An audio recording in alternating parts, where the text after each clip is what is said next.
Good morning students, class 11th। कैसे हैं आप सब। आज हम आपका चैप्टर पढ़ने जा रहे हैं वितान, जो आपकी पाठ्य पुस्तक है, पूरक पाठ्य पुस्तक, उसका चैप्टर नंबर 2, राजस्थान की रजत बूंदें। तो राजस्थान की रजत बूंदों से आप समझ ही गए होंगे। वैसे तो राजस्थान जो है एक रेगिस्तान है और वहाँ की जो बालू रेत होती है वो सुनहरी होती है, और रजत बूंदे कहा गया है वहाँ की पानी के लिए, यानी कि चांदी की बूंदे। रजत मतलब चांदी। तो जब वो पानी की बूंदे रेत पर चमकती हैं तो चांदी के समान दिखाई देती हैं, और राजस्थान वालों के लिए पानी चांदी के समान ही है। और इसके लेखक हैं अनुपम मिश्र। तो पाठ पढ़ने से पहले हम लेखक के बारे में जानकारी लेते हैं। लेखक परिचय। पर्यावरण संबंधी अनेक आंदोलनों से जुड़े अनुपम मिश्र का जन्म सन 1948 ईस्वी में महाराष्ट्र के वर्धा में हुआ।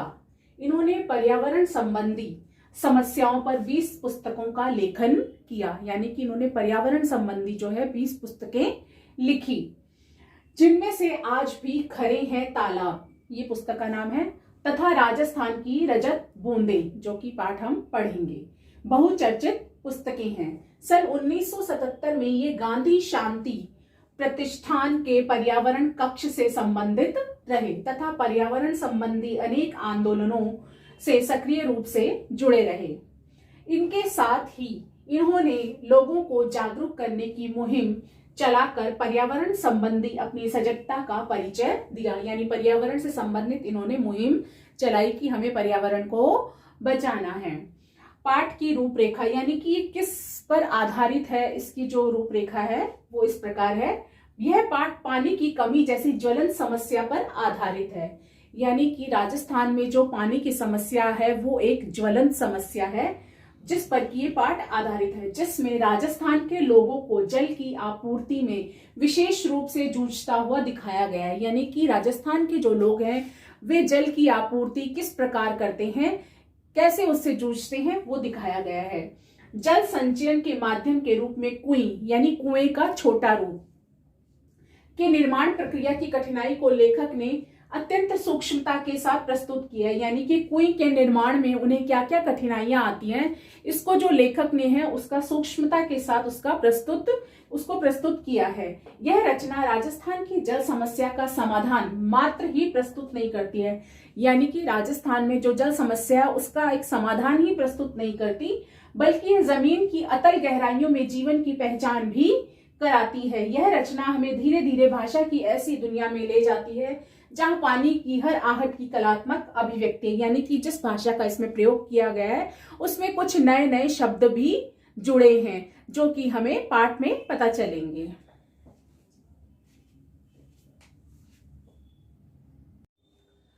जो पाठ का सार है वो हम निम्नलिखित बिंदुओं के आधार पर देखेंगे। तो पहला बिंदु है इसमें कि रेत में पानी की तलाश और कुएं का निर्माण करना। दूसरा बिंदु है कुएं बनाने के लिए खड़ी या पत्थर की मिट्टी का महत्व। तीसरा बिंदु है राजस्थान में पानी के रूप। फिर चौथा बिंदु है इसका कुएं बनाने की प्रक्रिया। पांचवा बिंदु है कुएं का मुंह छोटा रखने के कारण तथा उसमें से पानी निकालने के लिए चड़स का प्रयोग करना। फिर छठा बिंदु है कुएं को ढककर रखने के तरीके। सातवां और अंतिम बिंदु है निजी होते हुए भी कुएं का सार्वजनिक संपत्ति के रूप में प्रयोग होना। तो सबसे पहले हम देखेंगे पहला बिंदु, रेत में पानी की तलाश और कुएं का निर्माण करना। लेखक ने राजस्थान की रेतीली भूमि में पानी के स्रोत कुएं का वर्णन जो किया है उसने यह बताया कि कुएं खोदने वाला जो है चेलवांजी, पसीने से कुएं खोदने वाले को कहते हैं चेलवांजी, और ये जो है खुदाई व चिनाई करने के लिए प्रशिक्षित लोग होते हैं, यानी इन्हें पहले प्रशिक्षण दिया हुआ होता है। कुएं का व्यास, यानी कि उसका घेरा जो है बहुत ही सकरा होता है, और उसमें सकरा होने के कारण कुएं की खुदाई कुल्हाड़ी या फावड़े से नहीं हो सकती। इसके लिए बसौली से खुदाई करनी पड़ती है। बसौली भी एक तरह का खुदाई करने का औजार होता है। और अंदर जो है कुएं के अंदर भयंकर गर्मी होती है। गर्मी को कम करने के लिए जो ऊपर बाहर खड़े हुए लोग होते हैं वो बीच बीच में जो है मुट्ठी भर भर कर रेत जोर से नीचे फेंकते हैं। इससे क्या होता है, इससे जो ऊपर की ताजी हवा है वो अंदर आती है और गहराई में जमी जो गर्म हवा है, दम घुटने वाली गर्म हवा को वो बाहर निकालती है। और जो चेलवांजी है वो सिर पर कांसे या पीतल का अन्य किसी धातु का बर्तन जो है टोप की तरह सर पर पहने रहते हैं, ताकि रेत के कण सिर पर लगने के कारण चोट ना लगे। थोड़ी बहुत खुदाई होने पर चेलवांजी के पैरों के आसपास इकट्ठा हुआ मलबा बाल्टी के माध्यम से बाहर निकाला जाता है।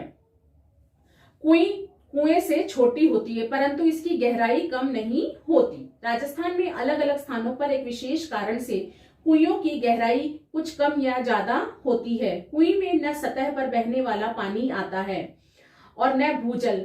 मरुभूमि में रेत बहुत अधिक होने के कारण यहाँ का जो वर्षा का जल है वो शीघ्र ही भूमि में समा जाता है।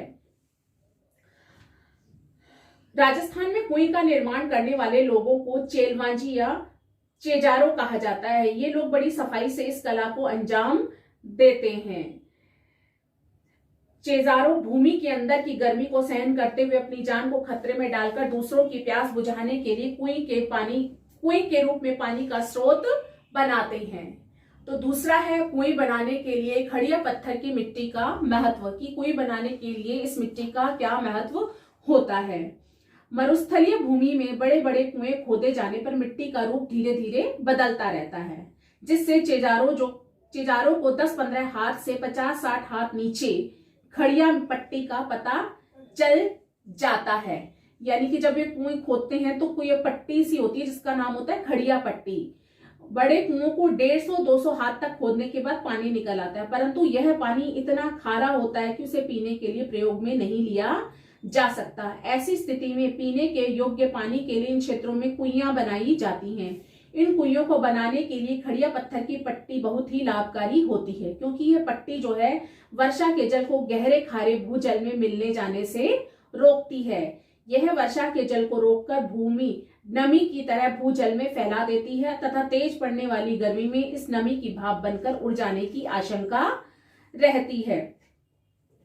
इन क्षेत्रों में रेत के कारण अत्यधिक रेत के जो कण होते हैं बहुत बारीक होते हैं, जो एक दूसरे से चिपकते नहीं। मरुभूमि में रेत के कण पानी में गिरने से थोड़े भारी हो जाते हैं, लेकिन ये अपनी जगह नहीं छोड़ते। धरती में दरारें नहीं पड़ती तथा वर्षा का जल भूमि में ज्यों का त्यों बना रहता है। खड़िया पत्थर की पट्टी का रेत के कणों द्वारा वर्षा के जल को संरक्षित करने से वर्षा की बूंदें जो है रेत में समाकर नमी में बदल जाती हैं, जिससे बूंद बूंद रिसती हुई कुएं में पानी जमा होने लगता है। तत्पश्चात खारे पानी के सागर में अमृत जैसा मीठा पानी पीने योग्य बन जाता है। अब है तीसरा, राजस्थान में पानी के रूप, यानी कि राजस्थान में जो है पानी के कितने रूप हैं। अमृत रूपी पानी पाने के लिए मरुभूमि के समाज ने कठोर परिश्रम किया है, जिसके फलस्वरूप पानी संबंधी उनके अनुभव इतने गूढ़ यानी कि गहरे हो गए हैं। उन्होंने पानी को ही 3 रूपों में बांट दिया है। प्रथम रूप है उनका पालर पानी, और दूसरा रूप है उनका पाताल पानी, और तीसरा रूप है रेजानी पानी। तो प्रथम रूप पालर पानी जो है, अर्थात जो सीधे धरातल यानी कि सीधे जो बरसात से मिलने वाला पानी है, यह धरातल पर बहता रहता है और इसे नदी या तालाब में रोका जाता है। दूसरा पानी है पाताल पानी, यह वह भूजल होता है जो कुएं में से निकाला जाता है। और तीसरा है रेजानी पानी, अर्थात धरातल से नीचे उतरा हुआ परंतु पाताल में न मिलने वाला पानी होता है।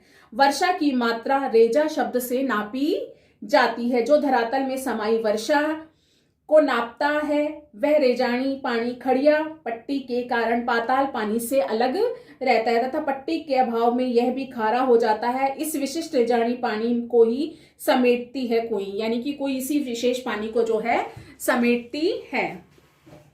अब है चौथा, कुएं बनाने की प्रक्रिया। कुएं का प्राण इसकी की गई चिनाई है। हुई चूक चेजारों के प्राण तक ले सकती है, यानी थोड़ी सी भी अगर कुएं बनाने में चूक हुई तो चेजारो यानी कि चेलवांजी के प्राण भी जा सकते हैं। हर दिन खुदाई से निकलने वाले मलबे को बाहर निकालकर फिर आगे की खुदाई रोककर जब तक हो चुके काम को चिनाई कर दी जाती है। कुई की चिनाई ईंट या रस्से से की जाती है। कुई खोदने के साथ साथ एक प्रकार की घास जिससे कि रेशों से रस्सी बनाई जाती है नामक घास से मोटा रस्सा तैयार किया जाता है। फिर इसे हर रोज कुई के तल पर दीवार के साथ सटाकर गोला बिछाया जाता है। इस तरह घेरे में कुई बंधती है। लगभग 5 हाथ के व्यास की कुई में रस्से की एक कुंडली का सिर्फ एक घेरा बनाने के लिए लगभग 15 हाथ लंबा रस्सा चाहिए। इस तरह से करीब 4000 हाथ लंबे रस्से की जरूरत पड़ती है।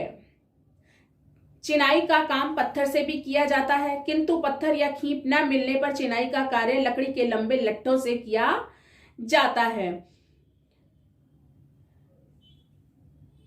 जैसलमेर में पालीवाल ब्राह्मण व मेघवालों द्वारा बनाई गई कुइयां आज भी निरंतर लोगों के लिए जो पीने योग्य पानी देने में सफल हैं। फिर है कुई का मुंह छोटा रखने का कारण तथा उसमें से पानी निकालने के लिए चड़स का प्रयोग करना। चड़स एक प्रकार की धातु से बनाया, धातु नहीं चमड़े का बनाया हुआ बर्तन सा जैसा होता है, बर्तन के जैसा होता है।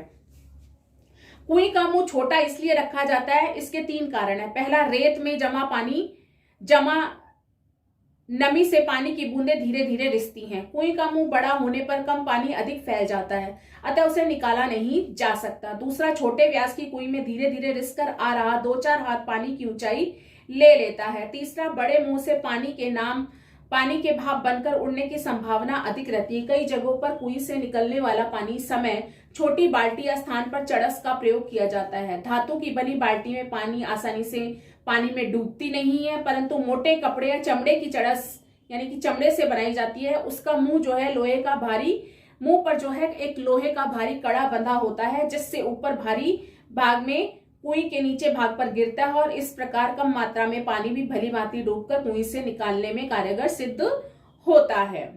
फिर है कुई को ढककर रखने के तरीके। कुई के पानी को साफ रखने के लिए उसे ढककर रखना अत्यंत आवश्यक है।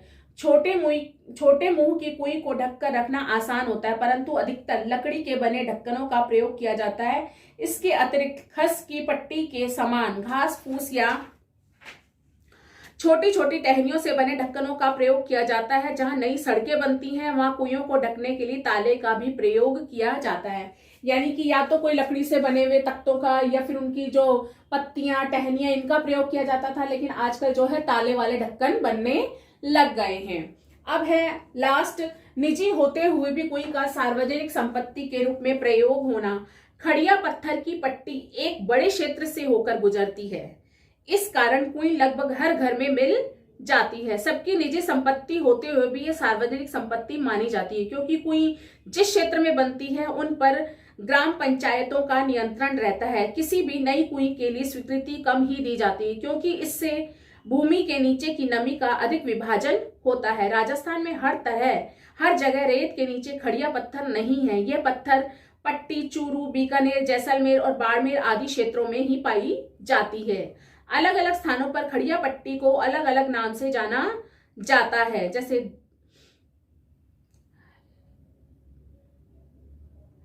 खड़ी के बल पर खारे पानी के बीच बनी कुई को लोगों को मीठा पानी देने के लिए निरंतर खड़ी रहती है।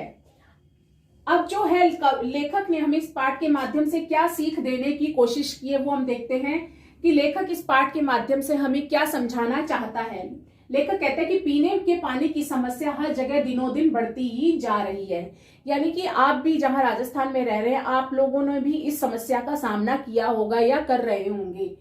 गर्मियों में हालात और भी भीषण हो जाते हैं। यह लेख हमें पानी को संरक्षित रखने, व्यर्थ में पानी बर्बाद न करने, उसे प्रदूषित न करने, वर्षा के पानी को एकत्रित करने की सीख देता है। हमें वर्षा के जल को जमीन पर संरक्षित करने की उत्तम तकनीक की खोज करनी चाहिए। भूजल दोहन को रोकने के लिए लोगों को जागरूक करने का प्रयास करना चाहिए। नदियों में होने वाले जल प्रदूषण को रोकने का भी हमें प्रयास करना चाहिए। तो लेखक ने हमें इस पाठ के माध्यम से समझाया है कि हमें पानी का जो है सदुपयोग करना चाहिए, पानी को बर्बाद नहीं करना चाहिए। वर्षा के जल को संरक्षित करने के लिए हमें और नई तकनीकें खोजनी चाहिए। धन्यवाद।